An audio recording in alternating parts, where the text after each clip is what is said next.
boring, sleepless king. A quiet hour of forgotten history. A soft-spoken journey into the most uneventful reign in imaginary history.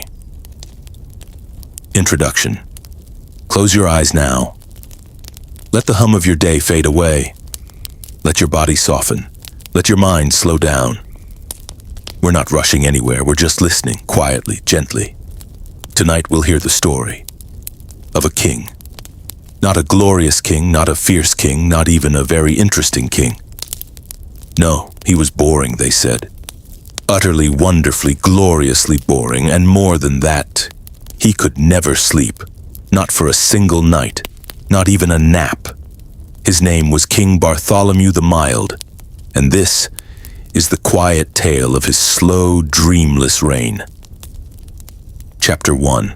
The Kingdom of Nothing. Much far away and long ago, or possibly next week, there was a little kingdom called Dullavania. It wasn't big, it wasn't small, it wasn't rich or poor. It had no mountains or rivers of note, no famous towers, no great enemies. Mostly it had fields and clouds and nice, gentle breezes that blew the laundry dry. The people were quiet, polite, and moderately content. Their hobbies included sock darning, lukewarm tea tasting, and silent walking. And ruling over this land was King Bartholomew.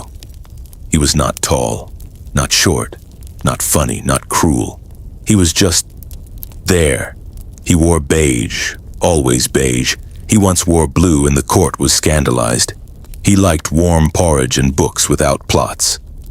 But most notably, he could not sleep. Chapter 2. The Sleeplessness of the Crown King. Bartholomew had every reason to be tired. His days were long, mostly filled with opening letters, signing forms, and reading reports with titles like Annual Haystack Review, Cloud Movement Forecast, Volume 4, Royal Slipper Usage Trends. Each night he would return to his chambers where the candles glowed softly, the fire crackled gently, and the bed was made with perfection. But no matter how tired his body felt, his mind remained humming. Not racing, just humming, like a distant kettle, a sleepy bee. He tried everything. Herbal pillows stuffed with lavender, goblets of warm milk, monks chanting in minor keys. Once he even tried being read to sleep by the royal whisperer who specialized in talking so softly it was practically invisible. Still no sleep came, not for one night, not for 1 minute. Chapter 3. Decrees of Stillness. The king, in his sleepless state, didn't seek power or conquest. Instead, he created a series of laws that were designed to make life as peaceful and as boring as possible. Here are a few examples. The yawning hour. Every afternoon at 3 p.m., citizens were encouraged to yawn, regardless of whether they felt tired. Mandatory cloud watching. Once a week, everyone in the kingdom lay in the fields and quietly watched the sky. The law of unfinished sentences. All official royal speeches had to end mid-sent. Just like that. People didn't mind. In fact, they rather liked it. His laws were never urgent, never alarming, just gently helpful. Chapter 4. A Night in the Tower. One evening, the king decided to climb the tallest tower in the castle. Not for inspiration, not for strategy, but just to see if the wind up there might help him sleep. He wore his warmest robe with little embroidered umbrellas on the sleeves. He brought a cushion, a flask of peppermint tea, and a volume titled The Most Forgettable Tales of the Average Peasant. He sat, he read. The wind blew gently. The moon drifted behind a cloud. Still no sleep came, but he didn't mind. Not really.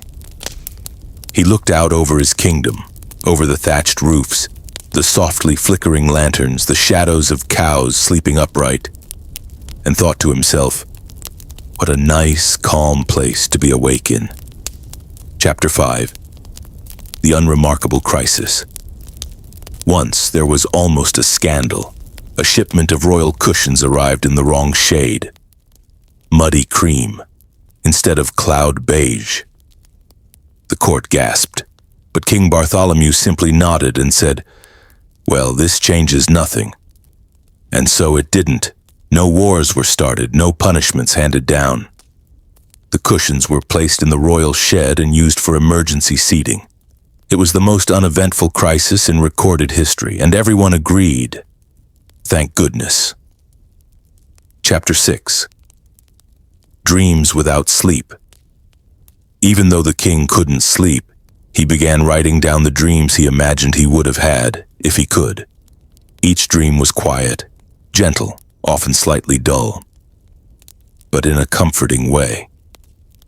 Here are a few. Dream 1. He was a mushroom, growing slowly beside a log. A hedgehog passed by but said nothing. Dream 2. He was a teaspoon in a drawer, resting among friends, waiting patiently for pudding.